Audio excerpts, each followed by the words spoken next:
When it comes to soundbars, Samsung has always been one of the best options out there. In today's tech video, we are going to unbox and set up the Samsung Q6CC.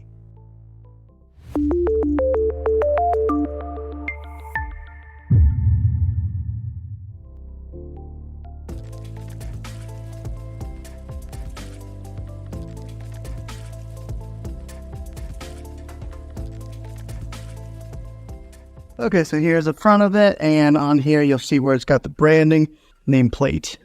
There is a speaker with a soft covering right here. This is the back. It's got the big old hole here for the subwoofer outlet. The power cord goes here, and then here is an ID set button that you push here to get it paired up with a soundbar. All right, so let's see what's inside the bag here. The bag full of goodies. So they give you the power cables for one for the subwoofer, one for the soundbar.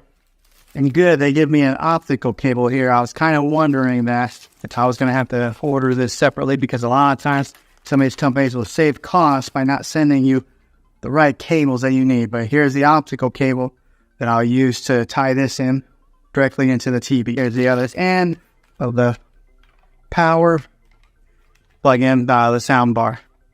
A lot of times these square parts here are so beefy. This one kind of the medium size. The user manual, I don't know who reads these things.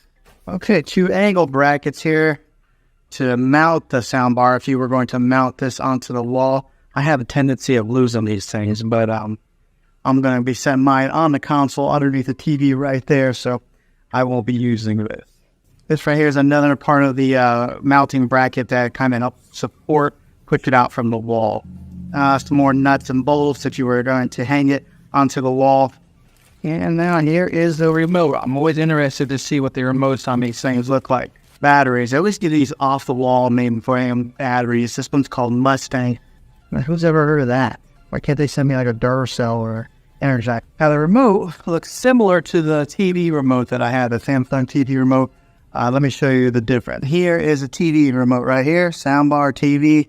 So you can see they're pretty similar, but I imagine once I get the soundbar hooked up, I would really hope that I can get it hooked up to using just one remote, because I hate having to use 2 remotes. So we'll see how that pairs up with it and see if we can just use the one remote, the TV remote.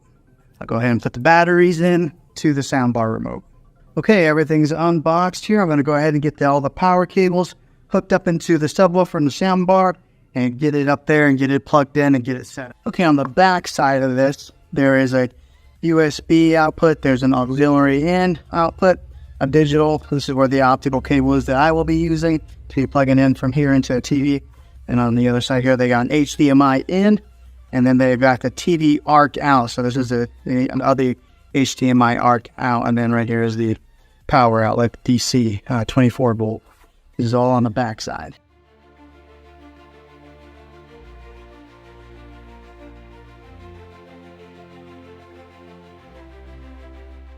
Okay, everything's all hooked in here now. Soundbar is displayed underneath the TV. I was a little bit concerned about that once I got the soundbar on there, because I didn't know how high it was going to be to the bottom of the television there. And it's like right there. It's almost perfect. And then I got a little bit concerned to see if the sensors would still be able to read a remote control, but it's fine. I don't even know where the sensors are on that TV. They're really hidden and discreet, so I don't know if they're in the screen somewhere. But now whenever I turn up the volume, you'll see it says AV soundbar. Automatically recognizes the make and the model of the soundbar. There's a plus symbol that lights up on the corner. So it signifies on the soundbar and it signifies on the television. Okay, the subwoofer is connected to the soundbar. Let me tell you, I've never experienced such an easier setup process than this right here. The way this works is once you plug in the subwoofer right here, it automatically connects to the soundbar right away. So that you don't even need to push in the button on there to pair it. It automatically did that. And one of the ways that you can tell if it is paired is on the back side of the subwoofer. You'll see that there's a blue light right there shining. So that means that it is connected. Another little bit of information: if it is blue, that means that it is connected. If it's red, then that means that there's an issue in the setup process. And if it's blinking blue and red together, then that means there is a malfunction. So make sure you watch the indicator light, but I don't think you should have any problems if you're hooking this up.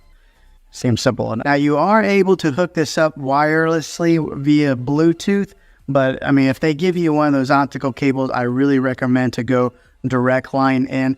Sometimes you never know what kind of issues that you'll have going through wireless through Bluetooth technology. I know it's pretty solid, Bluetooth is, but if you can go wired in, definitely do that. So that's what I did, wired in. Okay, so the good thing is we were able to use the TV remote for the soundbar and TV together, so I will only be using one remote.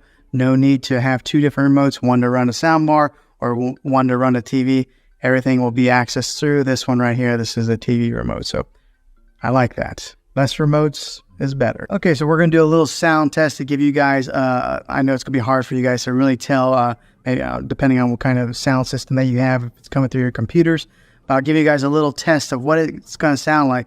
And I just did a little trial run. Let me tell you, it is a big difference between using a soundbar and just using the speakers on the TV. It gets pretty loud without having to turn it up very far. So much so that my wife is sitting behind me and she started squinting her eyes like that because it was just getting kind of loud for her. But listen in.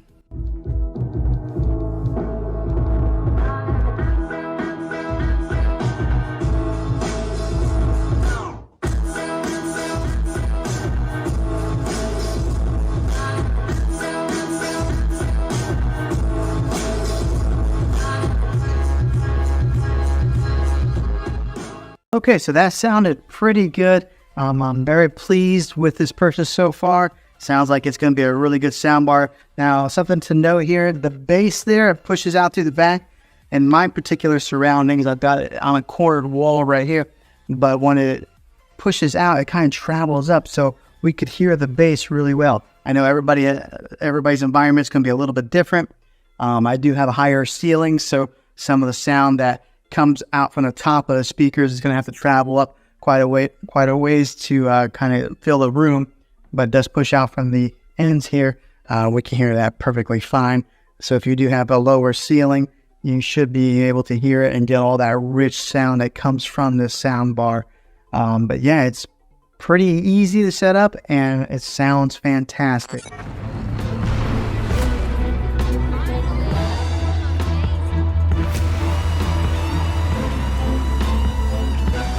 Well, hopefully this video was helpful to you.